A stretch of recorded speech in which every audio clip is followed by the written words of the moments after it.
Okay, sorry about the little delay in the starting of the meeting. Thank you all for coming. So I'll call this meeting to order. Point of order. Point of order. Based on all the information that's gone on the last 4 days, I think that it's decisively that there is a conflict of interest of the president current chairing this meeting. So I would move to have the vice president chair this meeting due to conflict of interest. Would you mind explaining what the conflict of interest is?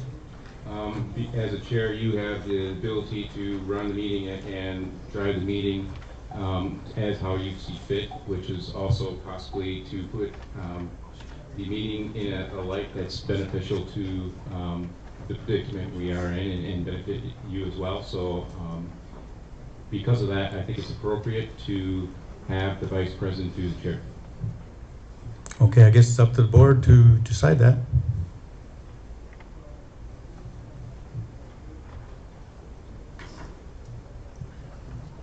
Is there a motion?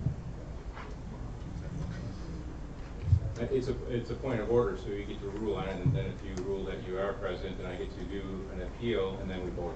So however you want it. Well, let's just cut to the chase.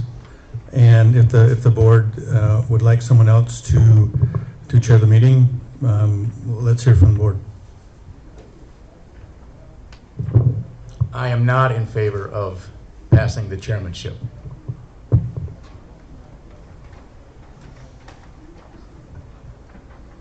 We have an agenda, and I expect the agenda to be followed. I don't see anything that's going to change, so I just want to follow the agenda the way it's presented. I do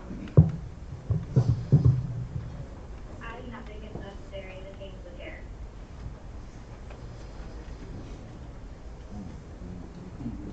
In keeping people and personalities out of this as much as possible, I do agree with Brian in that the vice president should chair this meeting. I say the vice president's the chair. Vice president chair. Okay, right now we have 3 vice presidents to chair and me to chair. I personally do not see any conflict of interest. I have to follow the agenda as it's stated. I have to follow the executive committee meeting as it's stated per state statutes. I don't understand why there's any concern where someone following the agenda, it would be any type of wrongdoing, or I just don't understand.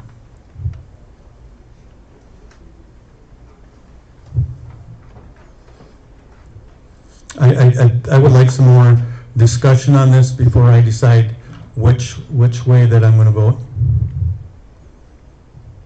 I don't think that's, once you start voting, I think discussion is closed, according to Robert's rules.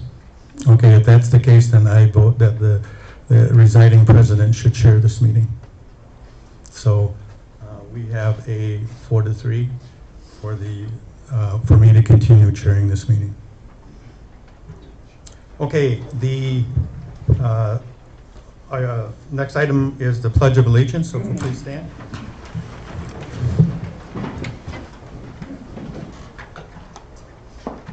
Allegiance to the flag of the United States of America and to the republic for which it stands, one nation, under God, indivisible, with liberty and justice for all.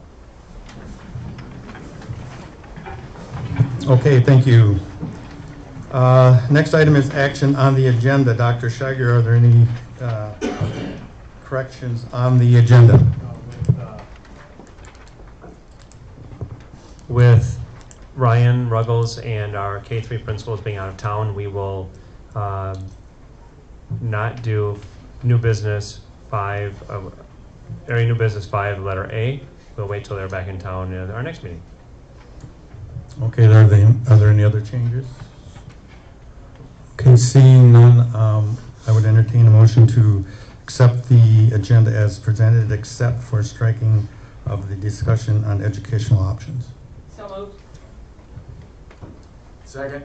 Okay, we have a motion by Karen, second by Joe to follow the agenda as printed other than the exception. All those in favor signify by saying aye. Aye. Opposed? Hearing none, so moved. Action on the minutes. We do have 2 sets of minutes. One is from the Monday, January 14th meeting, and the other one is from the special meeting that was held on Wednesday, January 16th.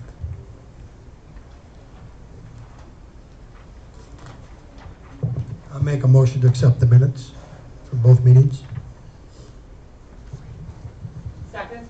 Okay, we have a motion by Don and second by Karen to accept the minutes for both meetings as presented. All those in favor signify by saying aye. Aye. Opposed? Hearing none. So moved. Action on the vouchers. Mike? Yes, I'd like to make a motion to approve vouchers totaling $1,321,342.51 as presented. Do I have a second on that? I'll second. Motion by... Questions? Just a couple questions as I was looking through this. First and foremost, well, I won't say foremost, but the first thing that I just had a question on is I see there is 2 payments for $175 apiece to the University of Wisconsin Extension for Karen, and I'm just wondering if you could give me a little bit more information on that. I can answer that for you, Brian. Okay. I went to some continuing education classes that the district paid for, and that was the cost of the class. What classes? We were both dealing with leadership. So it was part of, it actually was part of their leadership academy. To give you specific names, I don't remember them off the top of my head. And then the other thing is, since I don't know what I don't know, approving the vouchers, I know there's the payroll in here. Are we approving any payroll other than what is in contracts? I just want to make sure we don't approve anything that we are not supposed to be approving. I think everything would be approved that's part of current payroll. I don't know what's the makeup of it. Okay. Okay. I have a motion and a second. Any other discussion? All those in favor signify by saying aye. Aye. Opposed? So moved. Next order of business is public participation. We do have 3 people that signed up. First one is Harvey Smith, and the topic on the agenda that he would like to speak on is the executive session. Harvey.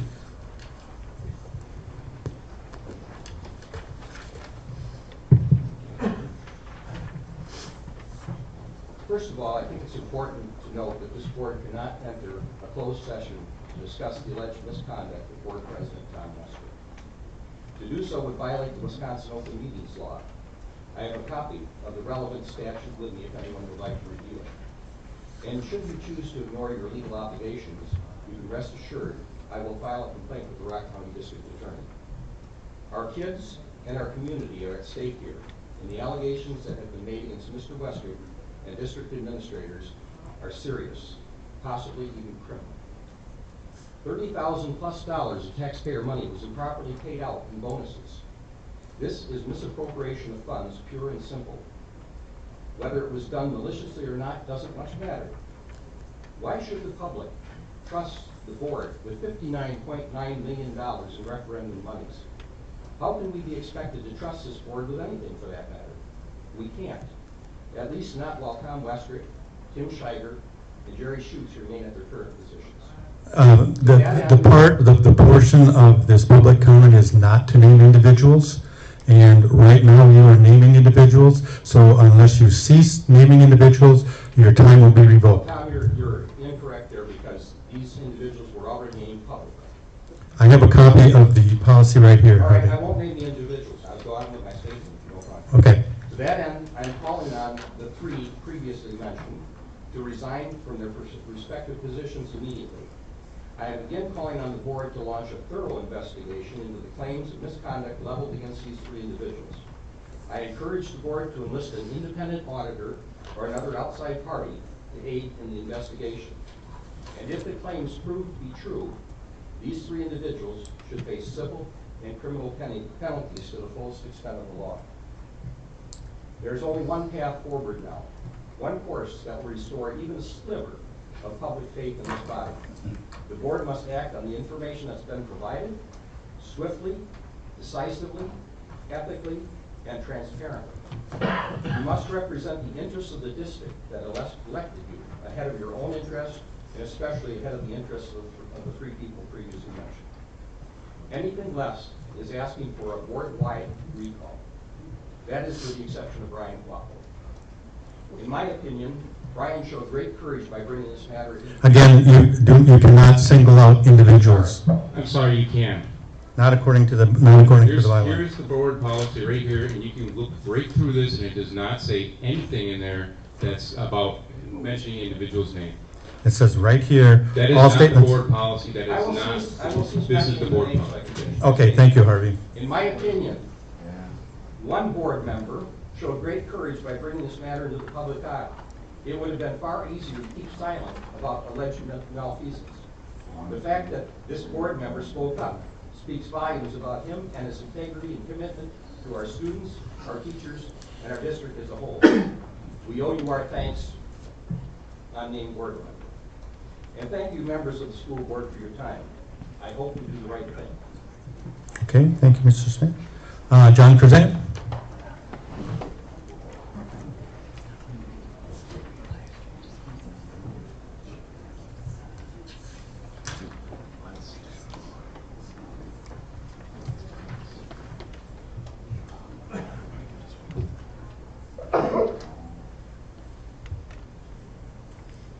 I'm John Krzan. I've lived in my house at 533 East High Street for 43 years. Been a resident of Milton for more than 50 years. I'm a graduate of the Milton Union High School class of 1968. I love Milton. I believe in Milton. I get emotional talking about Milton.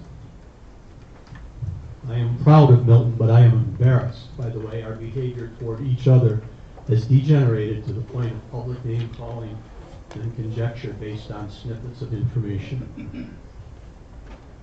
In my view, we are all in the same boat. And we need this boat to get where we're going. It's a pretty good boat. There's no need to rock it just to show that we can't. In 1835, Alexis de Tocqueville wrote in the book Democracy in America, "If men are to remain civilized or to become so, the art of associating together must grow and improve." Sort of reminds me of responsible, respectful, safe, and kind. If Milton is to grow and to be a destination, it must be welcoming, nurturing, and encouraging. We must truly want to lower barriers rather than raise them. Again, I hear responsible, respectful, safe, and kind. The very essence of values and behavior to which we hold Milton students. We adults in this community must get this figured out. Our daily behavior teaches so much every day. If we are part of a larger picture, then we must not harm others, because we will be harming ourselves. Milton, what are we doing to each other? I urge all of us to practice civility in our interactions. I'm compelled to speak on behalf of 3 individuals tonight. I have known these 3 individuals, one for 50 years and a couple for more than 10 years. I've worked closely with them. I've been involved in numerous community and school initiatives with them, the results of which are wonderful, positive, nurturing programs that add significantly to the quality of life in this place we call home.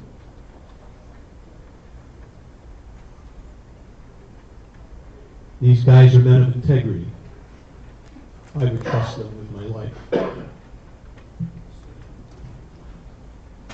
Thank you, John. Next speaker is Lance Fenna, and he's also going to speak about item number 7.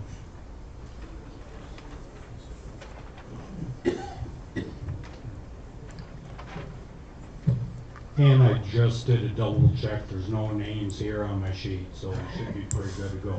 Thanks, Lance.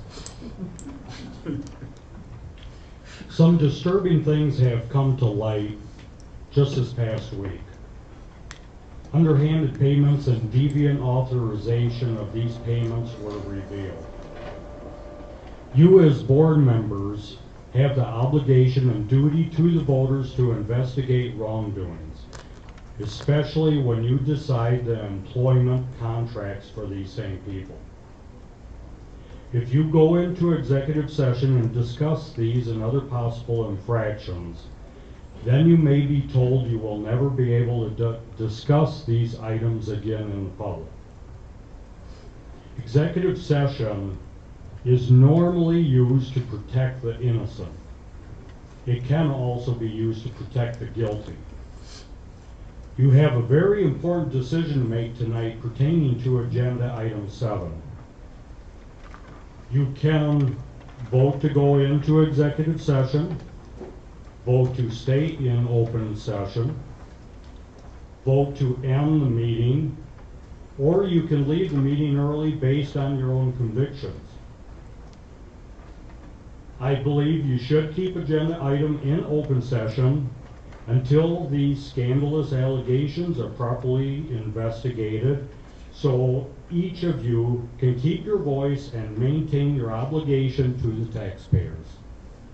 Thank you. Thank you. Okay. Moving on to the next agenda item, the student council report. Miles or Anna? Due to the cold weather recently, we have not been able to meet very often, but throughout the school we are helping to fundraise for the Polar Plunge, and our last meeting was about setting up the neon dance, the school's informal. Okay. How appropriate to be talking about the Polar Plunge when we have ice all over everything. Very. Any other questions for the student council reps? Okay, thank you very much. The next item on the agenda under reports and updates, we're going to have an update on the referendum and also the pool update. And if I may, Dr. Scheiger, on the referendum, we had some conversations about what's the board's responsibility with pushing this the agenda forward. And so I'm going to open it up to the board as far as what type of participation would you like to see in promoting this? Is it 1, 2, 3, 5, or 7 individuals involved in going out doing presentations or whatever the case may be. So I'm looking for input from the board. I'll give you my input first because I'm obviously the most spoken. I think that no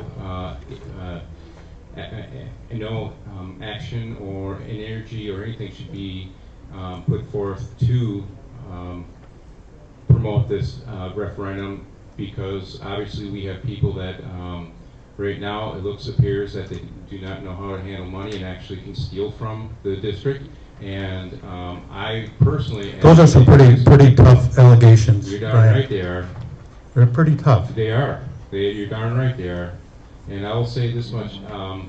I do not trust this board or the administration to, as a taxpayer, as a personal person, not as a board member, but as a taxpayer. Well, you're speaking as a board member right now. As a board member, I would not trust this administration to use these funds wisely.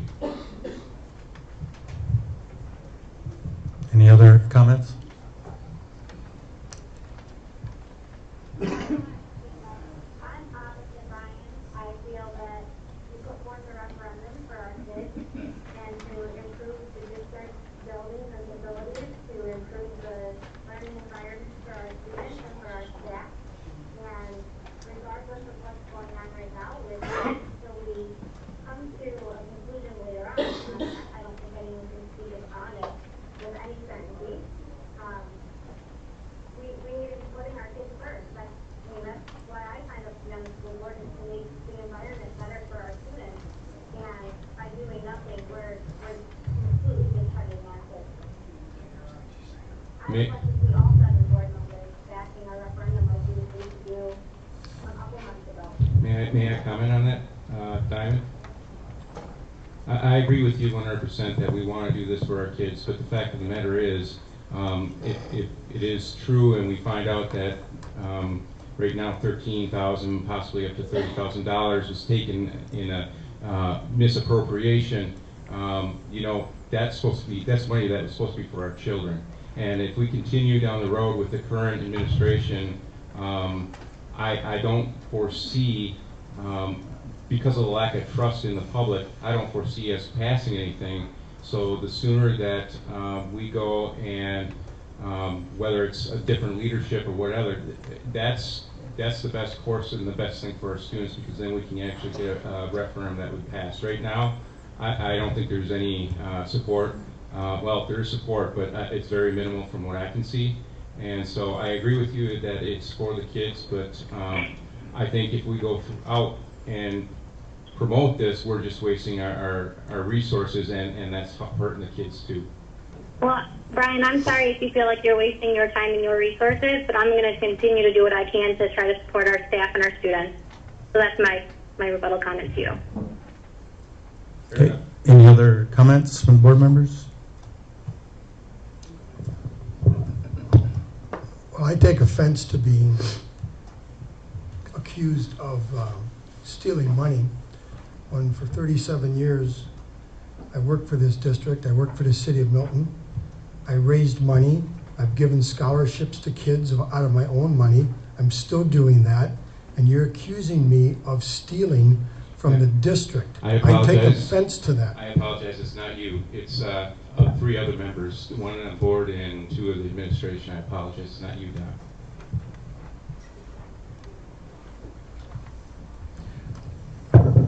Joe? I want to be cautious here and not rush to judgment. I think a lot of us are assuming facts that maybe have not been verified. I think we need to separate the issues. We have worked months and months, in some cases years, on pushing this referendum forward for the reasons that Diamond indicated, and I apologize, some of what Diamond said, I did not have her microphone turned on, which I do now. I'm technically challenged here with 2 microphones. However, I would echo her sentiments wholeheartedly. This referendum is about more than someone's job or someone's position. This is about our community, our facilities, our kids, our opportunities, all of which we spent a lot of time perfecting and zeroing in on, and I think we have to proceed with that. It is the best option we've got and the right solution for our community. And I do not think we can confuse that with what everyone has on the top of their mind. I personally believe that the board should back this referendum. Some people feel that maybe I shouldn't be in the leadership position. It doesn't matter what position I'm in, whether I'm on the board or not, I'm going to back this referendum. I think it's the best option available. We listened to the public. We listened. We took their input on designs. We listened to what they felt was going to be an acceptable dollar amount. We listened to the results of the first two referendums where it said no new school. No new school and too much money were the two biggest concerns that I heard of. That was the reason for the first two referendums not passing. So those two were addressed. There's no new school, and it's a lower dollar impact to the property owners. So it doesn't matter what position I'm in, I'm going to back it 100%. And I have no intentions of not being on the board. I have no intentions of not being in the position that I'm in right now. And so I think we need to show the community that the board is in favor of this option, in spite of the fact that I had heard that someone said that this isn't a referendum about facilities, it's a referendum about administration and the board. That's not what this referendum's about.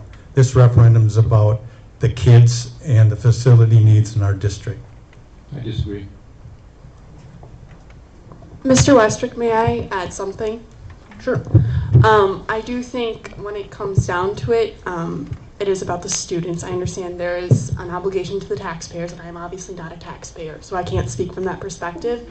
But to students, none of this is what it's about. It's about the community showing that they care, and I think in the board continuing to discuss the referendum at least, and the pool and those kind of things, and show support to at least being open to the discussion of it currently, would mean a lot to the students, and I think is why we're all here, is for the students. Okay, thank you, Anna. Karen? Tom, as I see it, regardless of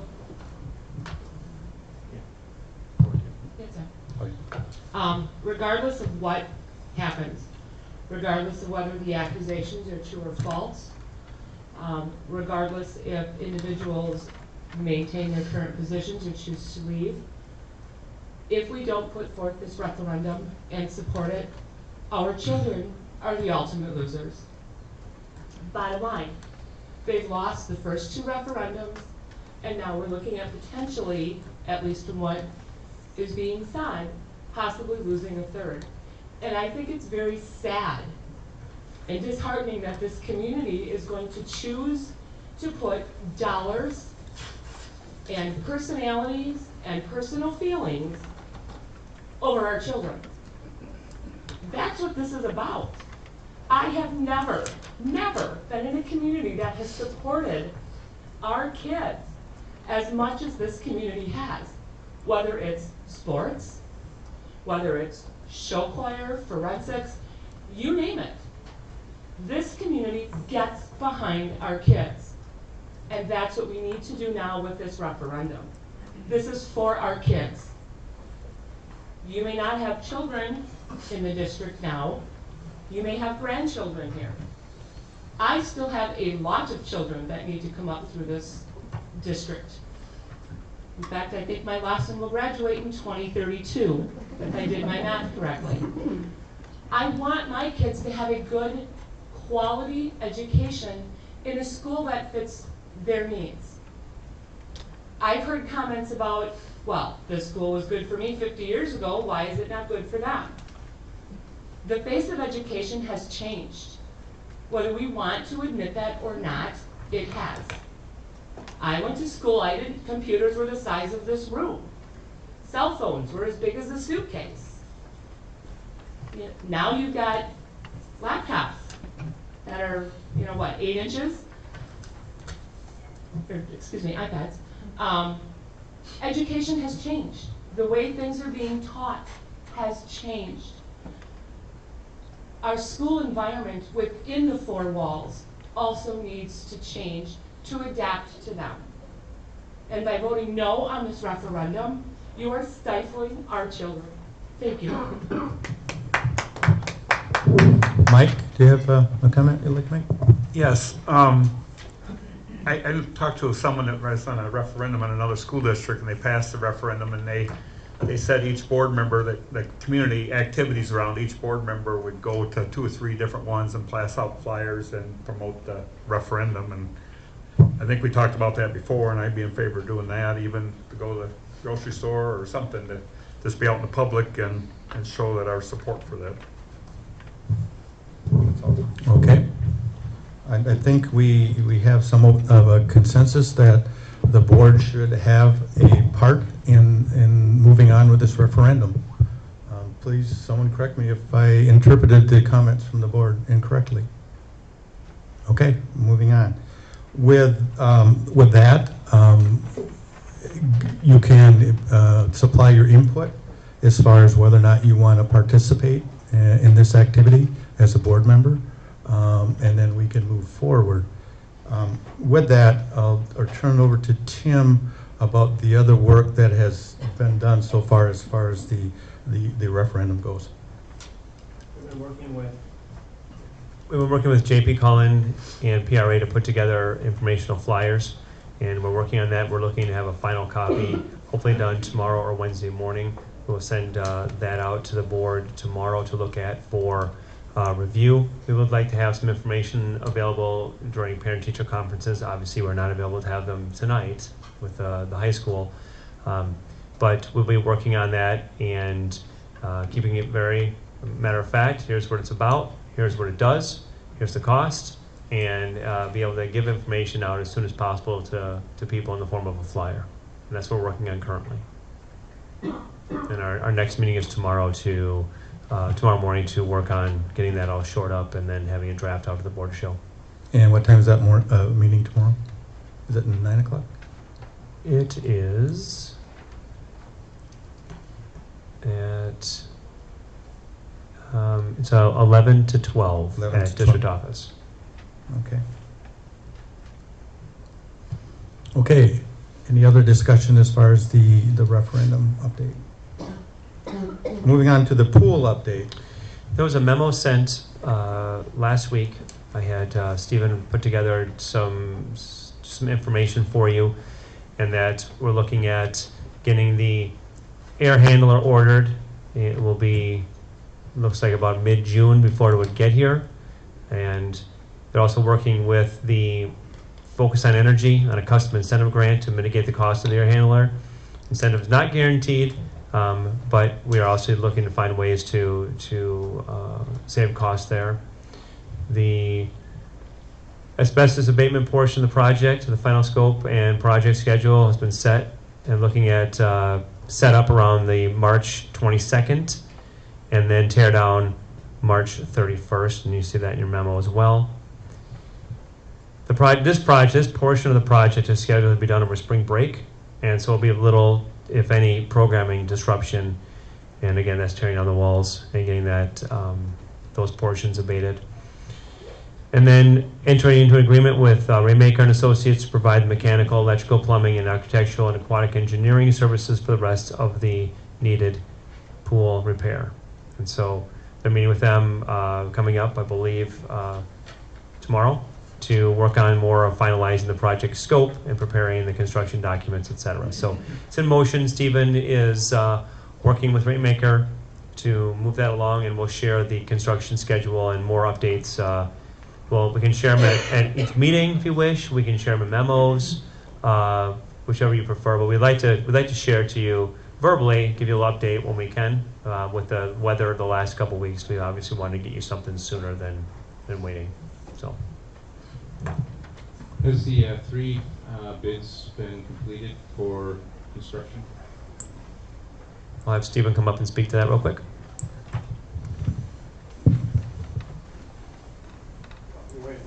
Sorry about that, Steve. The first steps is, having Rainmaker come down, the engineers, and we need to develop all the construction documents, get all the specifics of the project put together before that project goes out to bid. The first part of the project, the abatement, that part has been received, and we're all set to go there. But it looks like April before we're going to have any hard numbers back on the large portions, large expenditures of the project. Thank you. Any other questions on the pool update? Okay. Thank you. The next item is a report on the 2019 State Education Convention. This meeting has a tendency of probably going to going quite long, so I'd like to have each one of the board members that attended the conferences maybe comment very briefly on one session that they attended. We'll start with Joe. All right, the breakout I attended, I won't get the title right because it's like 3 sentences long, but it's Portraits of a Graduate in the 21st Century and Readiness for Career and Technical Application or something to that effect. I was a little disappointed, to be honest, because it very closely mirrors what we're already doing. They had a consulting firm that works with schools, and I think they're out of Arizona, come in and sort of walk districts through making sure they align their curriculums with what the graduates that they develop need for the world, whichever direction they're going. But it made me feel good that we are doing much that same thing with our reviews we do of the kids and their plans and so forth. So. Okay. When I attended, it was about employee benefits. It was through 3M. Again, I was a little bit disappointed. I was hoping I would learn something new that we're not doing.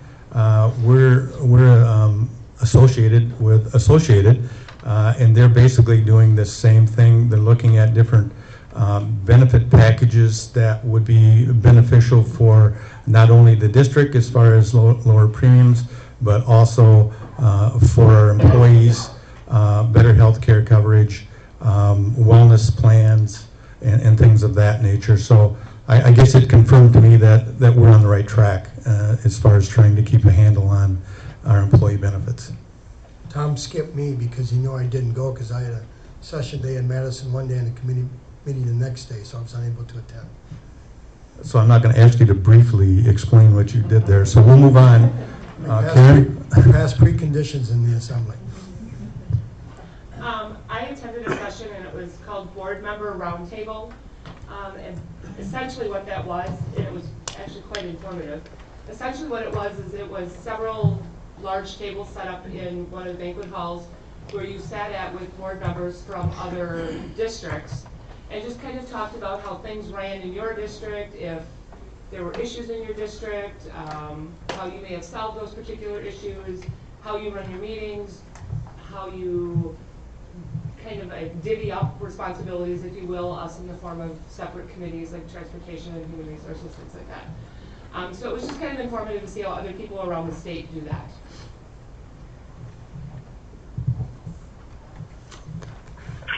I'm not going to comment right at this point.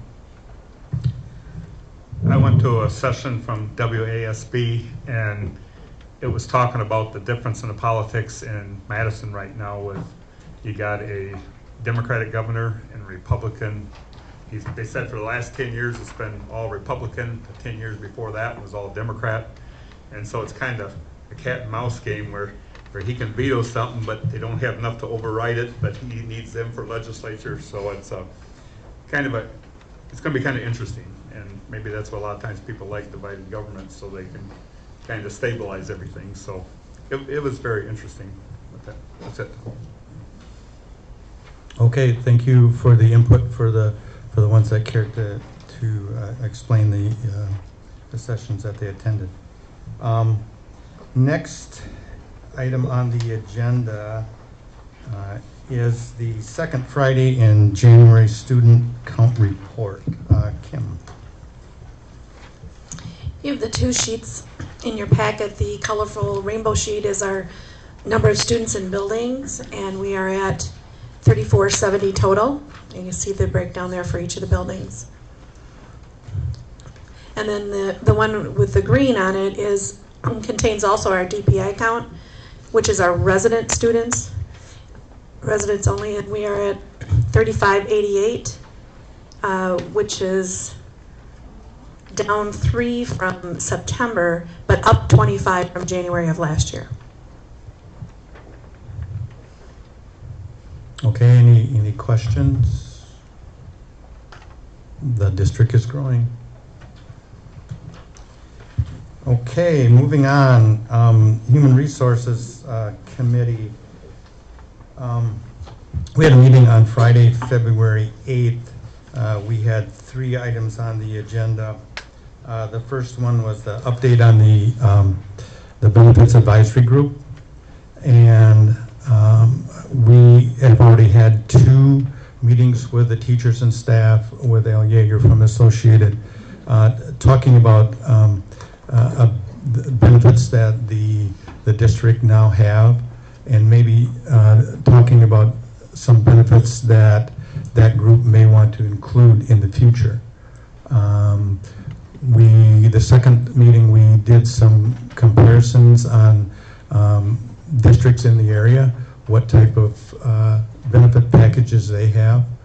And the third meeting was scheduled for one of our many days that have been delayed. So in that one there, we're going to hopefully get down into the more nuts and bolts of it and see. We're going to have Al from Associate kind of lay out 2 or 3 plans to see what way we can go that would save the district some money, yet still provide good quality benefits to our employees. So in that meeting, Dr. Scheiger, correct me if I'm wrong, that's going to be March 4th? Correct. Okay, that'll be March 4th. The next item was a discussion on the evaluation format for the superintendent. We had a packet of several different types of administrator assessments and evaluations that were out there. A packet was put together for the HR committee. It has some pretty sophisticated ones. Some have goals. I'm not sure if you'd call them SMART goals or not, but they have goals. Some of them are very generic, similar to the ones that we've used the last couple of years. So at our next HR meeting, the HR committee is going to put together an assessment form and present that to the full board for approval after that next HR meeting. So then the full board will have that information prior to the meeting.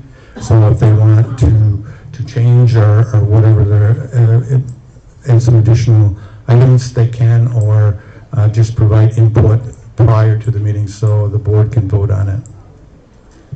Before the board votes on it, are we as a board going to get all the contracts as like the actual wording to all the contracts, both from last year as well as this year, so we can see what we're approving? This has nothing to do with the contracts. This is the evaluation, the performance of the superintendent. Sorry, my fault. Okay. So hopefully we can glean through this, and hopefully we can maybe get some input from community members that may have worked in HR for a great part of their careers to give us some guidance, as well as coming up with a good evaluation format. The third item is discussion on joint meeting of administration and Board of Education. As I stated a couple meetings ago, we're doing this benefits advisory group for the teachers and the staff. And this group would be, whether it's the HR committee or I think it'd be run by the HR committee, but also any other board member could attend if they wanted to. But it's actually sitting down with the administrators and talking about the same types of issues that we're talking about with the teachers and the staff. What kind of benefits are they looking for as part of their compensation package? What types of changes could possibly be made to their medical plans? Is a wellness plan important to them? Things like that.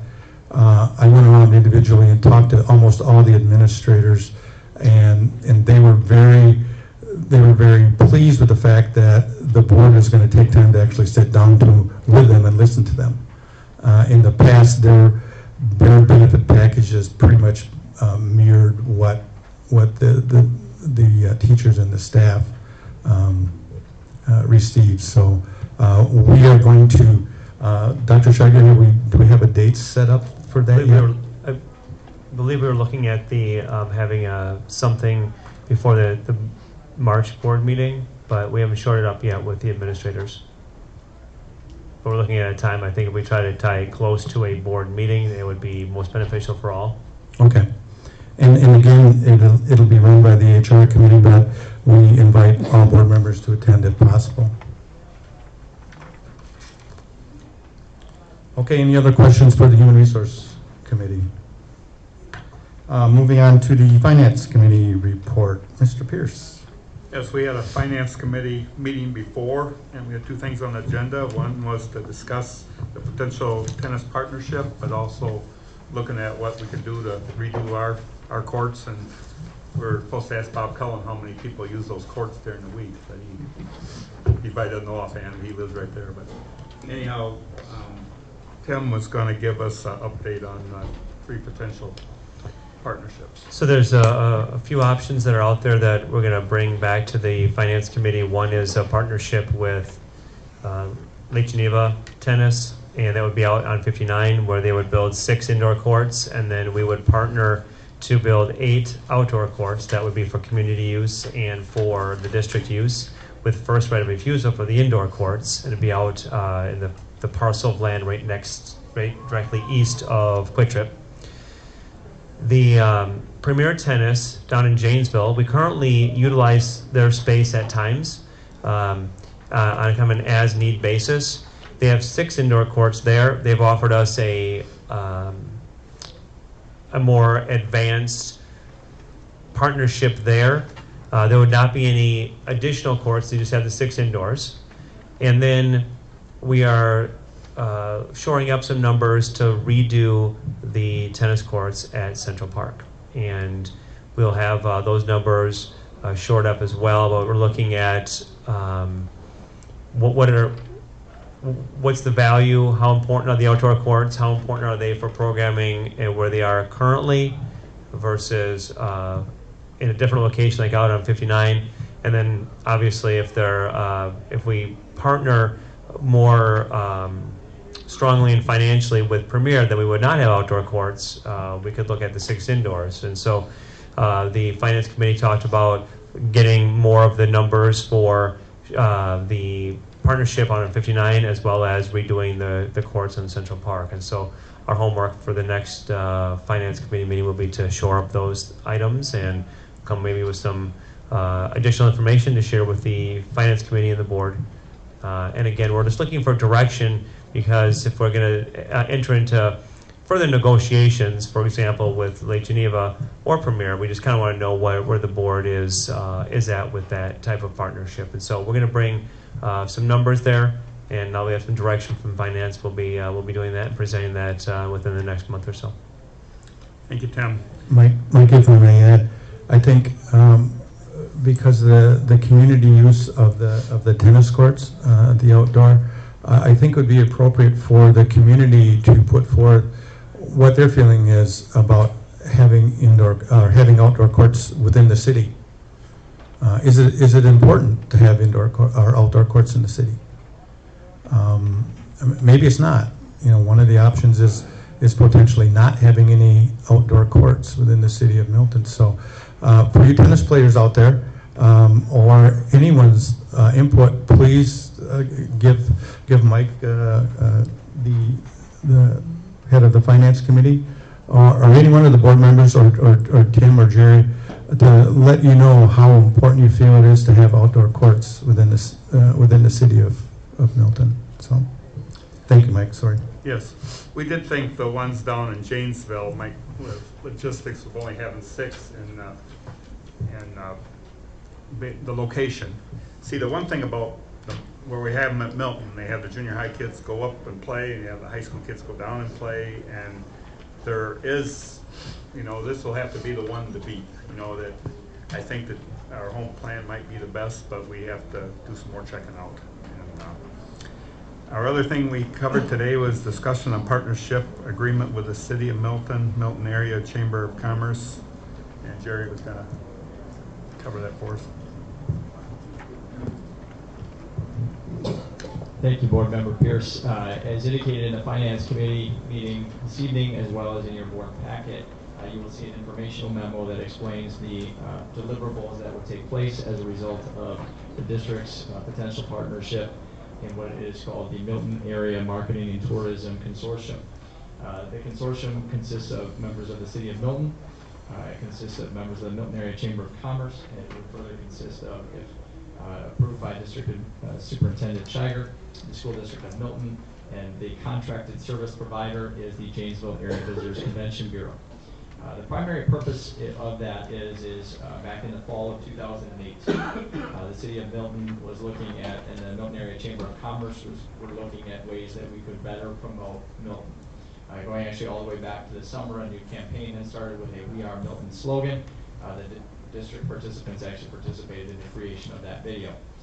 One of the things that has been a strain and continues to be a strain for all local area governments and the school district as well is continuing to market and promote our community as one.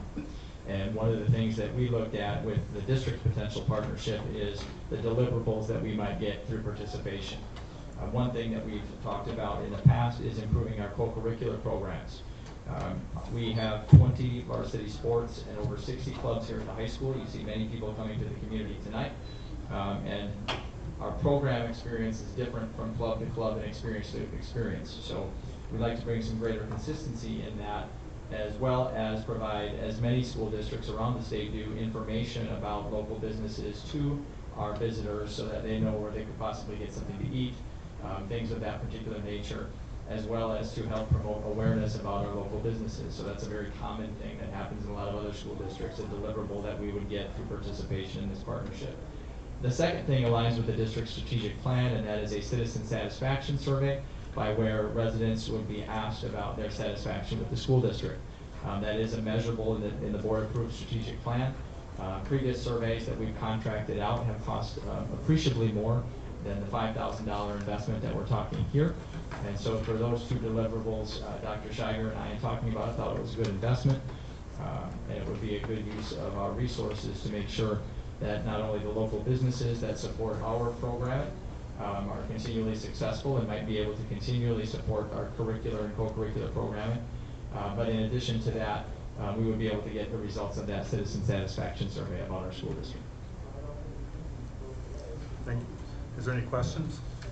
Yeah, on scholarship night, usually when I come to give a scholarship, you can wait 2 hours to give one. So we have a lot of communities, of people in the community giving scholarships. How much money do we get in, Dr. Sherman, how much money do we get in scholarships from businessmen or around the area back to our kids? I'd have to look specifically as far as the businesses, but those evenings, it comes between $250,000 and $300,000 to our graduating seniors. And so the strength of the community economically obviously comes right back to the students. As you know, you also typically accept gifts and donations. Last year alone was around $120,000 or so plus dollars in donations, typically directly to kid programming or student activities. And so again, it's a way for the community to promote the community and for the betterment thereof. Part of this consortium is also an oversight governance where 9 members, 3 from each of the entities, the chamber, the city, and the school district, would preside with voting positions, and that way they would meet quarterly to review the work product and the progress made towards it. So there would be a governance board over it as well. And again, these types of local partnerships are typically seen as very beneficial to all the entities, and in our case, towards the students through this type of partnership. The consortium has not been, I've not signed the document, we've not formally entered it. The city council did vote 7-0. They believe it's a good thing for the city and the school district and the chamber to work together. There are, members here. Jerry's a member of the exec board of the chamber. We have a couple board members that are chamber members, but that's not a conflict of interest because there's no financial reward to anyone in this partnership. And as you know, in cities and towns like ours, many of us sit on various boards. I'm on the library board, but on the Macy board, there's a lot of people working on different organizations within the community, and so again, there's no financial reward to anyone who, any of the 3 entities. It's more about global recognition and hopefully bringing people here to want to spend time here and money here while they're here. So I have to disagree with you, Dr. Scheigert, because it doesn't have to be a financial gain for an individual to be a conflict of interest. It also could be in a form of a benefit for an organization that they're associated with. And I think that's the one thing that concerns me is, Jerry, you're the president of MAC, and you're also a supervisor, or administrative person for the board, and so many people out there do see this as a conflict of interest, particularly that the MAC is going to benefit out of this because of the school funds. Some other things that I've heard is that, how in the world is promoting and advertising for people to know where out of town and know where they're going to go for food and all that stuff, how does that actually promote education? Maybe it promotes co-curricular activities, maybe it helps our fellow businessmen, but that's not the purpose of education. That is not one of the 4 responsibilities that we have as a school district and as a state public school organization. Those are some things I've heard, and I guess I'm just kind of wondering why wasn't, we as a board got this at the very last minute, and I'm just kind of wondering why it wasn't brought to the board for more discussion than an email. And I was just wondering if you and Mr. Scheigert or Dr. Scheigert could elaborate on that a little bit. Well, these type of opportunities come along, as we've talked about with the one Milton, and we are Milton. We've done things with them. We have plenty of student participation at events within the community. With these types of partnerships, we have felt, and we have in the past, that these are promoting a healthy community. And so I guess if this is the type of these are the type of items that moving forward, starting with this one, that the board would rather weigh in on and provide direction, that's just fine. Anytime there's a perception of conflict of interest, even a perception, I think the board should be aware of it so that we can at least talk about it and discuss it, because I can tell you there's a lot of people up in arms about this, and it's really causing, it's something that could have been avoidable as far as all the criticism and all that stuff that's going on right now. It's definitely not helping us any. I want to be clear. I'm a member of the chamber, and I give the money because of what they do for the community. I don't go to any of the events. I go to a few of the events, but I don't get involved with it. Right. But I give it because it does something for our community. Because I believe what their actions are, it ends up getting back to kids. If it gives scholarship for kids, it does help their education. That's my opinion. Yeah. And I'm not saying that they don't do anything for the community. It is beneficial, but what I am saying is this is a conflict of, at the very least, this is a perception of a conflict of interest. And that's a position that all of our administrators and all the board members should not be putting the district in. Coming from a small community, a lot of members are involved in many different organizations, whether they're on boards or volunteer groups or whatever the case may be. And I'm questioning the definition of conflict of interest and where you would actually get financial gain out of this. One thing that I would like to have the board members refer to is our vision and mission statement under strategic objectives. And one of those strategic objectives is to have community engagement. And it states we will engage all stakeholders and nurture partnerships to strengthen our community. And down under the measurables, it is to provide family satisfaction survey, increase community partnerships within our community, maintain and grow the community partnerships, and establish baseline data for family satisfaction survey. That alone, the satisfaction survey, is part of that. Is part of that that $5,000 investment. So that being stated, we're bound to do that on missions and vision statement. Right. So let me just comment on that because you referred to the strategic plan and I said a vision and mission statement. Right, but aren't you looking at the strategic plan right now? No, I'm looking at the strategic objectives. That's a strategic plan that I was given. But anyhow, just because it's on the strategic plan, or even whatever you want to call it, the mission and all that stuff, there's a whole host of things on there. And why that one was picked over everything else on the list, I couldn't tell you because I don't know how the prioritization works. Now, if you want to talk about conflict of interest, if you go to section, state chapter 19, section 46, paragraph 1B, and I quote, use of his or her office or position in a way that produces or assists in the production of a substantial benefit, it doesn't have to be financial, a benefit, direct or indirect, for the official, one or more members of the official's immediate family, either separately or together, or an organization with which the official is associated. That's what we have right here. That's the very definition. Now, I'm not saying there was a conflict of interest. I'm saying there definitely is a perception, and we actually, it's in the board policies, we have a duty to not even bring the district into the perception of conflict of interest. And that's why I really wish this would have came to the board for discussion before you even did that.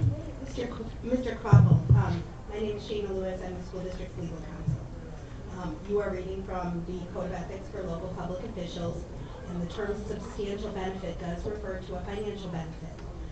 The way in which we would analyze the situation is to determine whether a particular local public official, first of all, are they a local public official? And then are they associated with an organization? There's a definition in Wisconsin Statute 1942 that applies to 1959, which is the Code of Ethics for Local Public Officials. And we can go through that process and determine whether a conflict exists. If we are concerned about whether a conflict exists, whether it's a legal conflict or a perception of a conflict, as you were talking about before, the process of getting an opinion from the Wisconsin Ethics Commission is my responsibility, and you can charge me with that responsibility. I will contact the Wisconsin Ethics Commission. You guys can't do it yourself. The statute requires the legal counsel to do so, and I can certainly get you an answer on that issue if that's an important question, or I can provide you with a legal opinion if the board wants me to do so with regard to any conflict of interest, with regard to this matter or any other matter. Thank you. You're welcome. Okay. Any other comments? I guess I'm just dumbfounded that we shouldn't join organizations, because in Whitewater I belong to two different organizations. Is that a conflict of interest for me being here on the school board here? Because I want to give back to that community as well. In Edgerton, I give to organizations. So is that a conflict of interest for me? Because I want to give something that gives back to kids? I don't get it. So maybe I should just stop giving or belonging to anything because you're making me sound like I'm violating something here. There's a perception of. There's a perception and there's a difference between what you're saying and what I'm saying. And there's also a difference between perception and reality. Correct, but according to the board policy, we're supposed to even abstain from the perception. It is in the board policy. I just have one question, comment. I believe it's part and parcel to Board Member Verwinks, and that is, this was only on for discussion tonight. It's not normally an operational. It's normally an operational decision, not one for the board to make. I know Tim is going to turn that over to you folks, but with the concerns about this perception of conflict of interest, I'm either curious or wondering why, when we did Shop with a Cop, that there was no concerns over a conflict of interest, or why when we, my wife and my family, several members of administration, raised funds for the district's new early learning program where kids and families ages 0 to 4 have an opportunity to learn and be better prepared for school. There was no concerns about a conflict of interest. So I'm not exactly sure why that is the case now, but perhaps if this is a new edict, I would like that direction to come in writing from Dr. Shiger to us, that being Board Members McKenna, Board Member Pierce, and myself, so that we have a clear understanding of the board's expectation with respect to community partnerships going forward.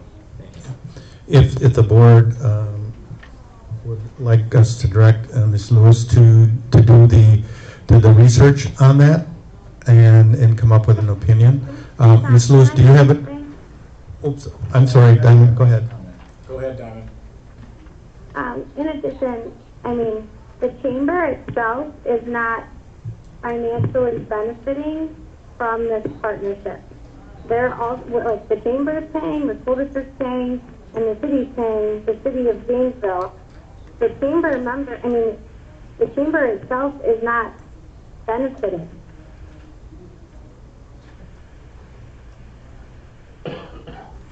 There's businesses within the chamber that have their names on the back of programs and things like that, but the actual chamber is not the benefiting factor here. Okay. Ms. Lewis, you said that you could provide an opinion on your thoughts whether or not this would fall into the conflict of interest? Sure. I would not be able to do so this evening without understanding the facts of what we're dealing with. I've heard a lot of allegations, and I'm not sure what is in actuality or what isn't. I think we would need to know who is involved, what the organizations are that are involved. Is the individual truly affiliated or associated with that organization? And to be so affiliated or associated, you actually have to either own 10% of the organization or be a trustee.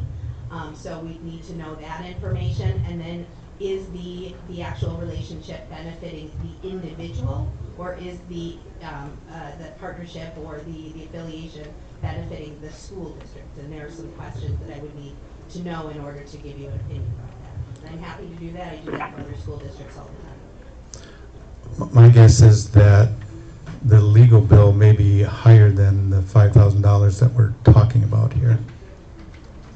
That is possible depending on how many different relationships we're talking about. Yeah. And if it's only a perceived conflict of interest, and as the agenda states, we're not going to take any action on this tonight. Maybe we can we put it on next meetings? Yep, and I will work with Shayna. We'll get her the information so that she can review it and see what she comes up with. Okay. Tom, that's all I had, and I want to thank Jerry for the report. Okay. Any other questions for the Finance Committee? Seeing none, move on to new business. As stated earlier, the discussion on the educational options are going to be done at the next meeting. So we're on to discussion possible action of the 2019-20 school year calendar, and that was part of our packet. Yep, you see the calendar very similar to this year's, with school beginning September 2nd. and I'm sorry, September 3rd.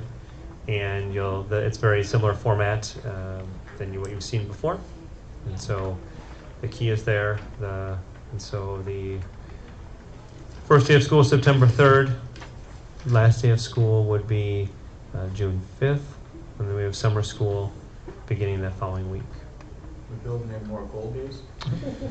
Yes, so hopefully, well, this is obviously strange with the way the laws have changed recently. The number of days is trumped by minutes, and so with instructional minutes, we've had an unusual winter, which is still happening, and so right now we are 1 day over, and as you saw in my email today, and we sent out to staff and the families that our March 11 PD day will be our makeup day, and gives people a month to plan ahead. And obviously, if some people already had a 3-day weekend planned, we honor that, we understand that. But if we have any additional inclement weather days, then we will look at perhaps adding minutes to the schedule and finding ways. But there are options as far as maybe adding a day in June. There's some, we have a half day in May that we could add time to. So it just depends on how much more time away from school we are. So, is it safe to assume this has been discussed with the teachers and administration? Yep. Yeah, we've gotten input from the staff advisory, from the teachers and staff administration, gone over this numerous times, and so we're ready to have you go ahead and okay this, and then we'll move forward with getting this out to families.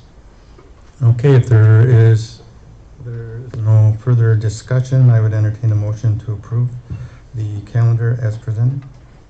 I make a motion we accept the School District of Milton's 2019-2020 school year calendar as presented. Second. We have a motion by Karen and a second by Joe to accept the calendar for school year 2019-20 as presented. All those in favor signify by saying aye. Aye. Opposed? Hearing none, so moved. Next item is discussion and possible action on the Wisconsin State Nutritional Purchasing Cooperative Resolution and Agreement. Mike. Good evening. Can you hear me? Yeah. Okay. Yes, so tonight I'm here to, you should have received in your packets a memo regarding the 2019-20 school year Wisconsin School Nutrition Purchasing Cooperative Agreement. It should be page 2 and page 3. So page 3 is the agreement, page 2 is the resolution. So I'm here tonight to recommend to the board that we approve the resolution and the agreement with the co-op. This would be for the third year. We've done it the last 2 years. Each year the district pays $300 into the co-op, and we are part of the co-op. There's 55 schools in the co-op this year. Not sure how many will be in it for next year, but it does benefit the district to be in the co-op. It saves us quite a bit of money because we use our purchasing power to 55 districts versus just one single district. So I'm recommending to the board approval of the resolution and co-op for the Wisconsin School Nutrition Cooperative. Okay. Any other questions for Mike? It appears to be a good deal. I mean, when you combine the power of 55 school districts, it only makes sense that you can get products at lower prices. So I would entertain a motion to accept the resolution and agreement. I so move. A second. Okay, we have a motion by Mr. Pierce and a second by all those in favor signify by saying aye. Aye. Opposed? So moved. Thank you, Mike. Thank you. Next item is the action on open enrollment alternatives. It appears that we have 2 in and 3 out. Is that correct, Tim? Any questions on the alternate applications? With that, I'd entertain a motion to accept as presented. Mr. President, I'll move to accept the open enrollment alternative applications as presented. Okay. Second. Okay, we have a motion by Joe and second by Karen to accept the open enrollment alternative applications as presented. All those in favor signify by saying aye. Aye. Opposed? Okay, so moved. Moving on to miscellaneous.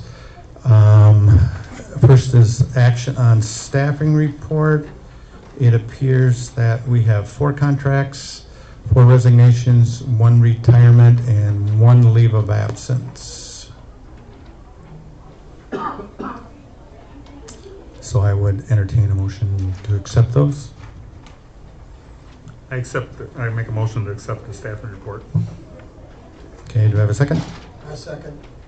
Okay, motion made by Mike and seconded by Don to accept the staffing report as presented. All those in favor signify by saying aye. Aye. Aye. Oppose? Hearing none, so moved. The next item is action on gifts and donations. And we talked a little bit about this earlier this evening on our partnerships and the generosity that the community has shown towards the school district of Milton.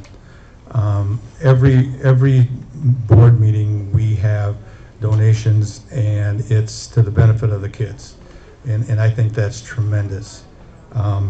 This period we have $12,235 that has been donated by community members, businesses and industries, individuals, so that our students can have more opportunities, and I think that's just wonderful. So I would entertain a motion to accept these gifts and donations. Tom, I make a motion to approve $12,235 with gratitude. Do I have a second? Second. Motion is made by Mike and seconded by Karen to accept the gifts and donations in the amount of $12,235. All those in favor signify by saying aye. Aye. Aye. Opposed? Hearing none, so moved. Meeting dates and committee meetings. Dr. Yes, Geiger. we have February 25th. It's our next school board meeting. We're also looking at a policy committee meeting at 5:30, and then our board meeting at 6:30. We have our March 4th benefits advisory group at 4:30 at the in the PDC back at district office, and then we're looking at a potential HR committee meeting with the administration on the 11th of March, followed by a school board meeting, and we'll shore up that with the administrators and with the HR committee. And then again, obviously it'd be an invite to all the board, but we would notice as such. And then we also have that meeting tomorrow. Yes, and then tomorrow from 11 to 12 is our community referendum engagement meeting. Okay. Very good. Item number 7, executive session.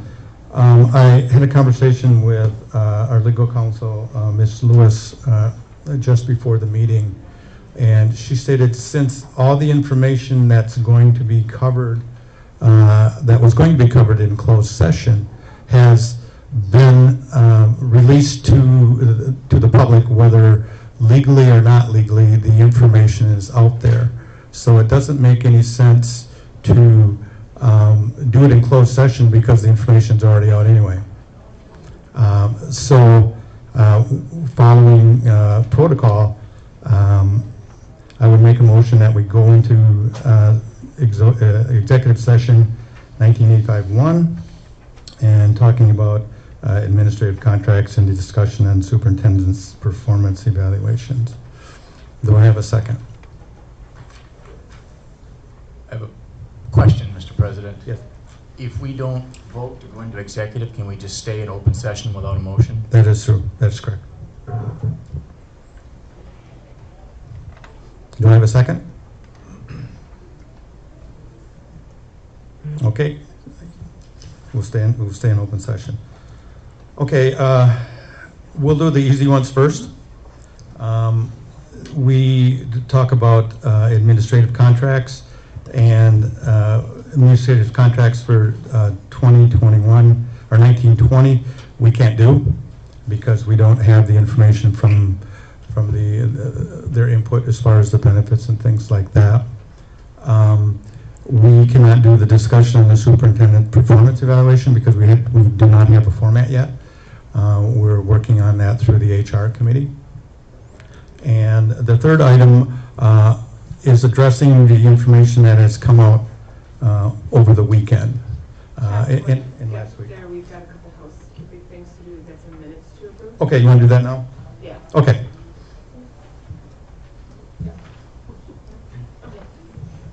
We're in open session, those are executive session minutes.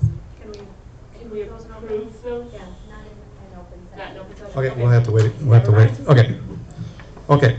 I have a statement I'd like to make concerning the information that came out this weekend.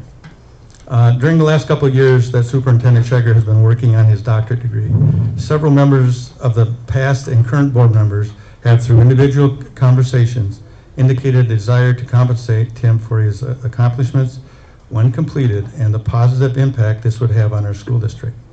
One of the district's strategic objectives is to retain, develop, and recruit a diverse and highly effective staff. Earlier this year, I confirmed that Tim had completed his doctorate degree. Looking at Dr. Scheger's evaluations over the tenure of superintendent of the school district of Milton, he has received above satisfactory evaluations every year. Taking that information into consideration, last fall, I approved a one-time temporary cash market adjustment for the 2018-2019 school year in the amount of $10,500. This payment would not affect his salary and benefit package.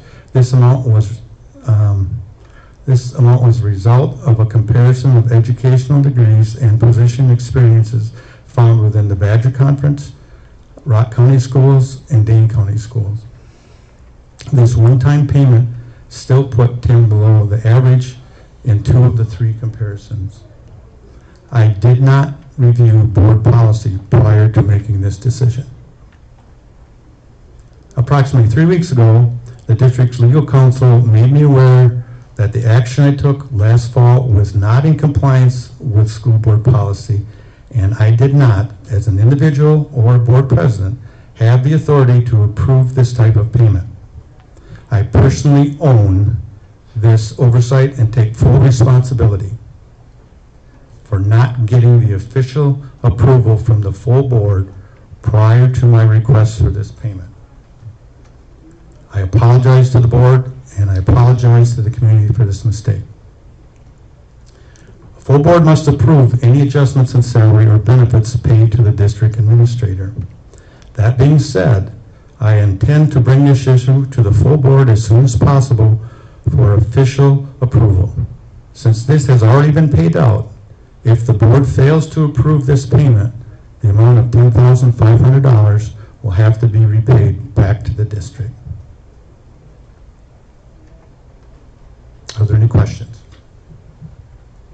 Tom, I have a plethora of questions. Now, right now, we would, and I know there's some other stipends that you want to talk about. Let's hold the conversation to Dr. Scheger's at this point. No problem. Okay. So when you say you take responsibility, what does that mean? I take responsibility for not checking board policy to see whether or not I had the authority to make that. So when you take responsibility, then usually there's some consequence. What is the consequence you're suggesting?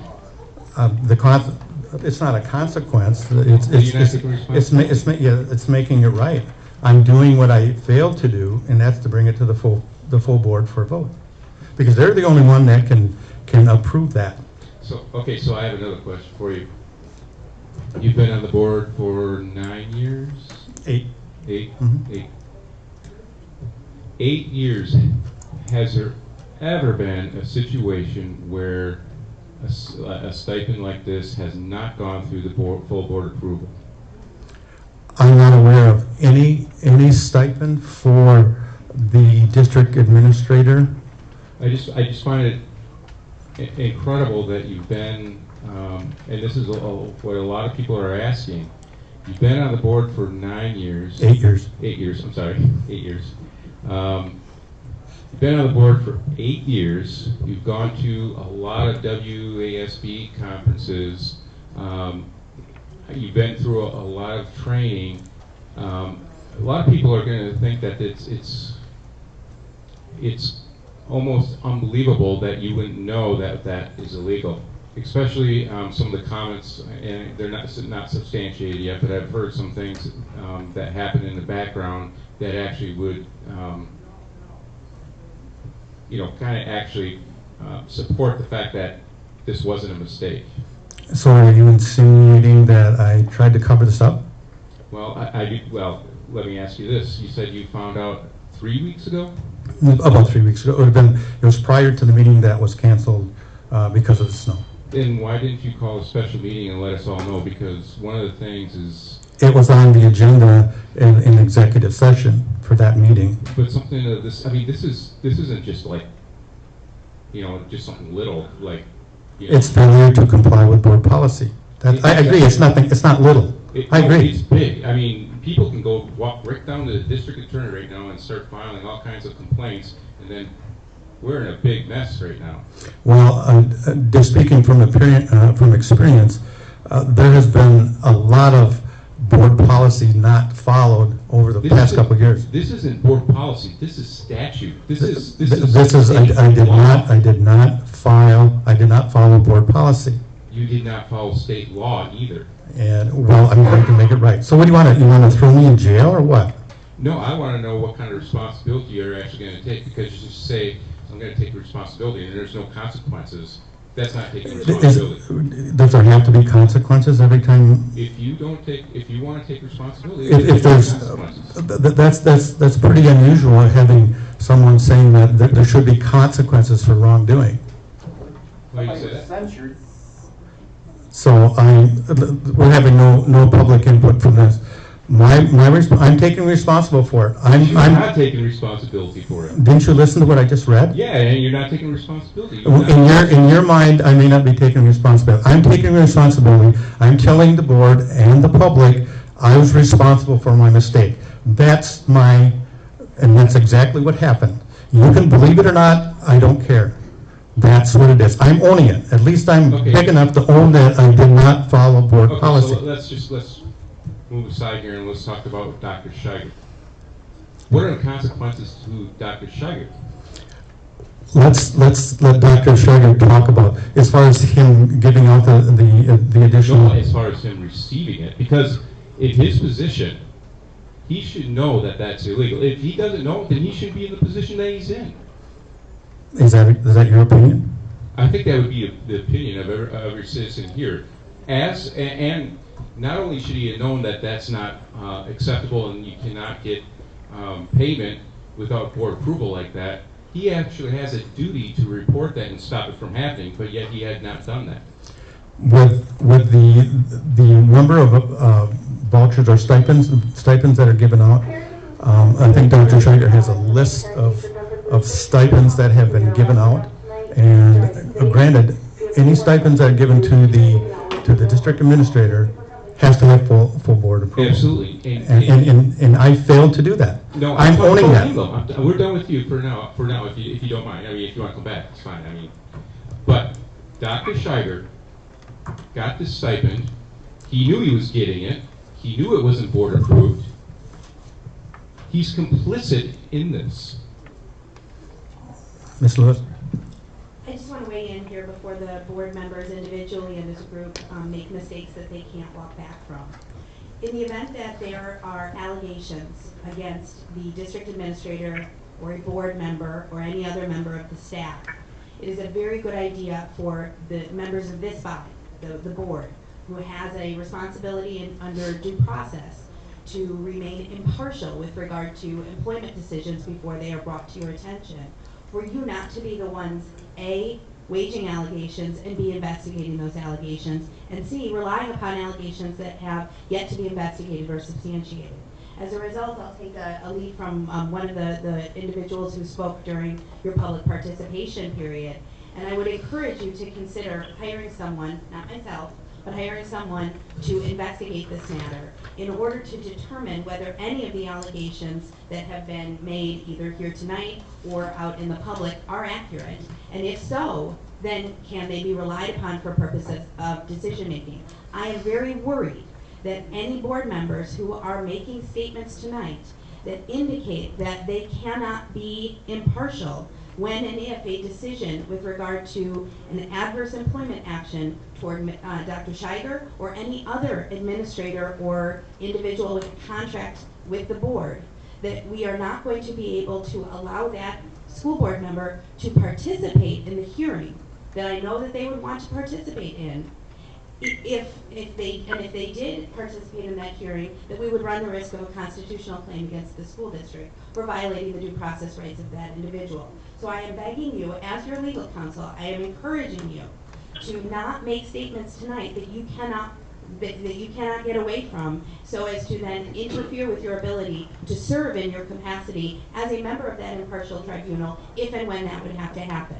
So again, my advice to you is to not make allegations tonight in open session, but to hire an investigator, and I'd be happy to give you the names of several investigators that could do something like this, someone with a financial background as well as an investigative background, to investigate what happened here, to determine whether it violated board policy, whether it did violate state statute. I know you're saying that, but I don't know that that's necessarily true, because we don't know the facts because they have yet to be investigated. But to have someone do that before we get too far, such that you are asking me in a couple of months, how come I can't participate in this hearing because of the fact that I have made statements that make it impossible for us to say that you are impartial. Please. Ms. Lewis, thank you for walking me off the ledge. I appreciate it. Thank you. You're welcome. I will take your suggestions very seriously. Thank you. I don't know if now is the appropriate time or not, but I would like to make a motion that the board does exactly what Ms. Lewis has suggested. That we hire a firm, an individual, whomever, to do a forensic audit, do an investigation, and give us a fact-finding report on exactly what happened, who was involved, so that we are able to make a non-judgmental decision. This is something that we as a board need to keep personality and people out of.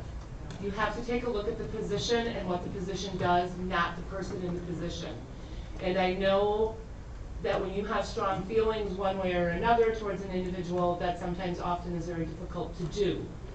But it is something that this board must do if we are going to recover from this and move forward.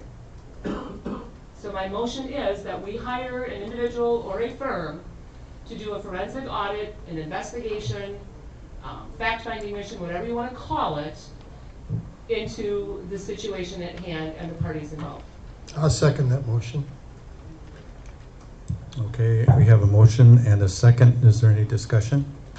Just a little discussion. Once we, I'm sure there's going to be some logistics to. I agree, by the way. I would imagine there's going to be some logistics as far as scope and time period and all that stuff. Am I right to assume that those logistics will be discussed with whoever the investigator is at that time, or is that something? I guess I'm just wondering how that's going to work. Can I weigh in on this? This is something that I do for a lot of school districts. As you guys know, and I'm not sure if the members of the public know, my career is representing school districts. I represent about 47 school districts myself across the state, and periodically my school districts have had to hire an investigator for various purposes, whether it's a sexual harassment claim, a financial concern, or any other kind of situation. What we would typically do is identify a member of the board or a member of the administration, specifically someone who is not involved in any of the allegations, either waging them explicitly or the target of them, and they would work with me in order to identify the appropriate person to, or the appropriate firm to hire for this kind of an investigation. My suggestion under the circumstances is that you would want an attorney and that you would want someone who has some sort of financial background. I'm not sure who your auditor is, but it may be someone that we could get through your auditor. And then that individual would be provided with the information, the allegations, and then access to individuals who have relevant information. Brian, I'm sure you would want to be interviewed as part of that situation. Tom would certainly want to be interviewed, and I would imagine that members of the administration would as well. The scope of that investigation would be set by the school district. The individual would not have the ability to investigate anything and everything, and we would make sure to be careful about the financial impact on the school district regarding this matter. I'm happy to work with anyone, perhaps your treasurer may be the right person for me to have the specific communication with about hiring that investigator and then moving forward. Ms. Lewis, as far as that goes, what about the toothpaste that's already been squirted out of the tube? It's unfortunate, certainly, that there are a number of allegations out there before they have have been investigated or substantiated. I wish that that wasn't the case, and certainly had anyone consulted me at the beginning of this, I would have cautioned them to wait and have this investigated before going to the press and making accusations that have not yet been substantiated. I would say that we have to be careful about harming the reputations of individuals. Defamation is something that a school district, and specifically individuals, could be held responsible for. My hope is that we are saving the district from liability if it turns out that some of these allegations are not accurate or have been exaggerated or are simply false altogether. That in the event that we are then taking this action tonight and addressing the matter in the public at a later date, we would be able to address any potential defamation claim brought by any of the individuals. Question. What's our role in the meantime? We get emails from the public. We get people stopping us on the street asking about what's going on. What can we say? My suggestion would be is that you release a statement to the public that explains that allegations have been made and that the school board is taking the appropriate action and hiring an investigator in order to determine whether any or all of the allegations that have been made are true, and that we will comment on the substantiation of those allegations in the future as soon as possible. We would get this done as soon as possible so you're not faced with those questions on a regular basis. But in the meantime, we would not comment on a pending investigation or the validity or the lack of validity with regard to those allegations while that investigation is pending. So what you're saying at this point, we should not be talking about it to people. Correct. To be honest with you, I don't know what you would say other than allegations have been made.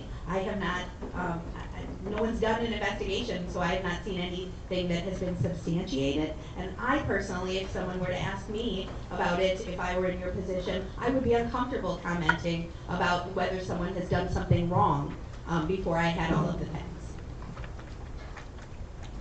Thank you. Any other questions, comments? Tom, I was just wondering if you were talking about approving Tim's stipend. I wonder if we should just put a hold on everything until the investigation's over.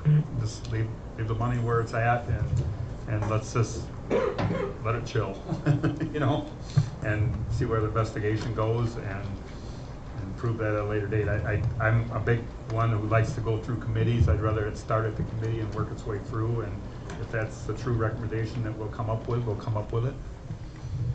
Okay, Russ, any? I would agree with Mike. Let's put everything on hold because, you know, I was concerned about the allegations too. And if an investigator would talk to me, I have some things I'd have to say to him that, you know, might give some evidence. So I would like to see things put on hold. Any other input? Diamond? Joe?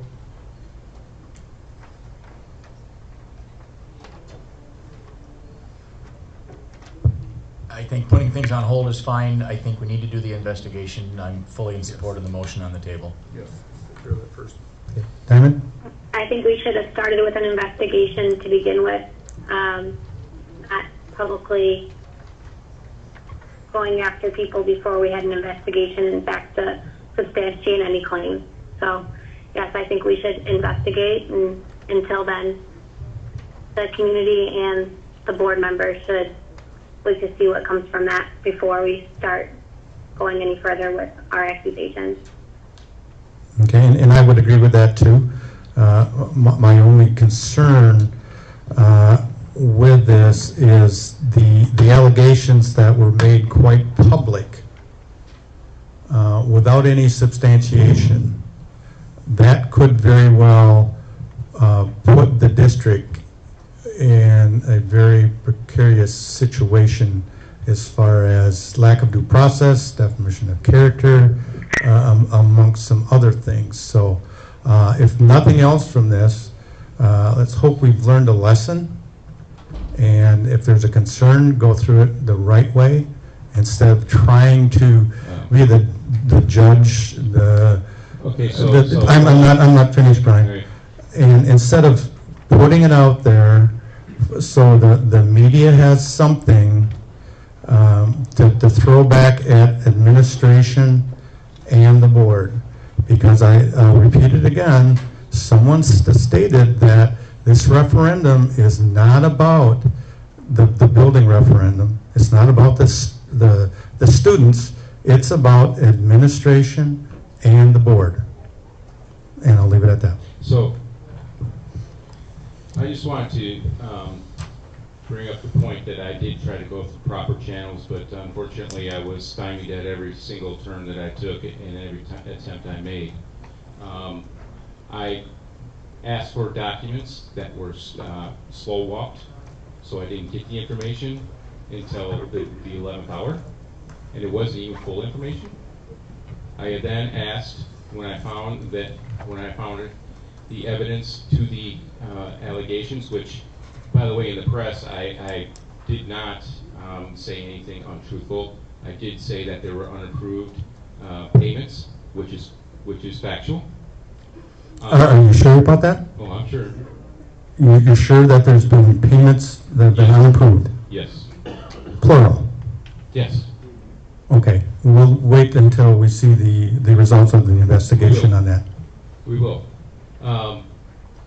And I will also say that there is a duty and there is a law that if you have information of wrongdoing and you don't come forward and you just sit on it, you are in jeopardy of some legal action as well. So here I am sitting, the board won't listen to me. I don't understand. You asked for a special meeting. I did. And unfortunately, we couldn't get a quorum. Well, I don't think I really tried that hard. I really don't. But you know what? Well, did you want me to go to the homes and beg them to come and have a school board meeting? Well, Tom, when I say, I mean, let me ask you this. Did you call me once I sent that out? Can I just interrupt for just a second? I just wanted, as your legal counsel, if this is not productive conversation, maybe it shouldn't be had. Okay, I agree. That's fine. I just wanted to address charges that were made. Gentlemen, while I find this conversation somewhat stimulating and the least bit argumentative, I would call the question. And the question is, what?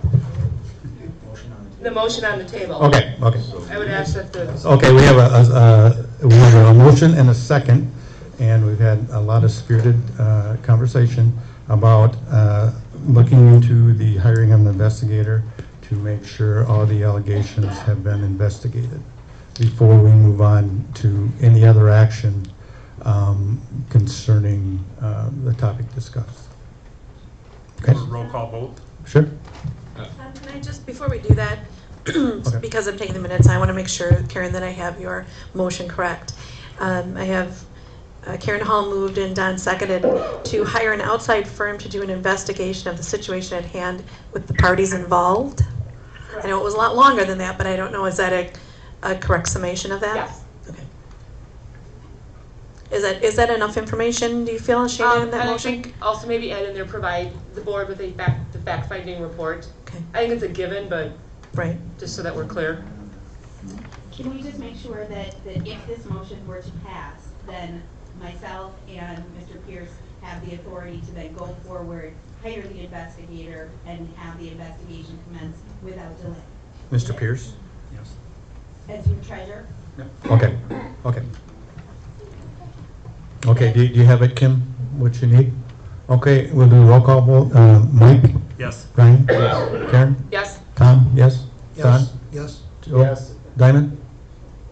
Yes. Okay. Okay, that's all we have. We have the open for adjournment. I make a motion, we adjourn. And we have a motion and a second to adjourn. All those in favor signify by saying aye. Aye. Opposed? Thank you all for coming. Thank you.